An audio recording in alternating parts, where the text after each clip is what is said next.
Hey, Pastor Mike here, on location from parts unknown. I don't know if I'm allowed to be doing this, but if you look behind me, it's storage units as far as the eye can see.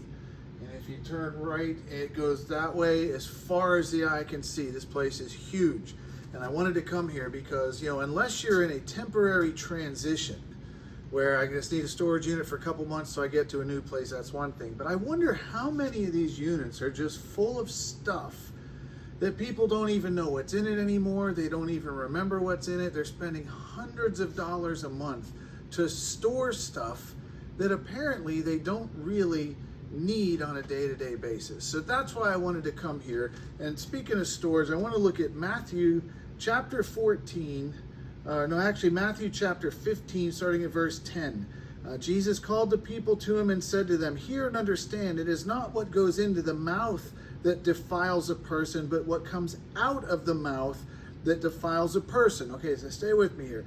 Then the disciples came and said, "Do you know that the Pharisees were offended when they heard this saying?" And he said, "Every plant that my heavenly Father has not planted will be rooted up.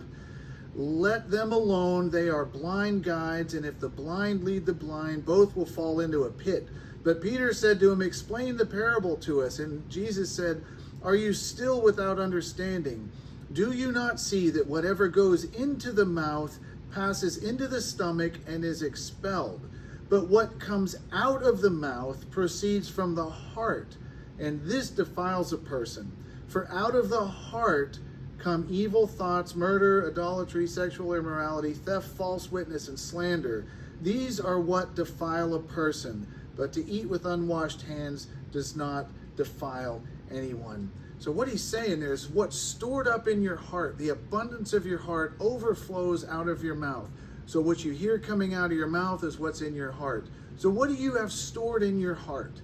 How is your heart? How's your soul? We've talked about this before. If you listen to what's coming out of your mouth, if you listen to the things you're saying, that can give you an indication of the status of your heart. So maybe it's time, and I know it's time for me a lot of times, to clear out the garbage in my heart, the stuff that's in my soul. There's too much junk in there, and I need to let Jesus on the throne of my heart and my soul again. So think about these storage units. Maybe you have stuff in storage units. Think about it. Why do you have all that stuff stored? Maybe some of it's heirlooms and it's important to you.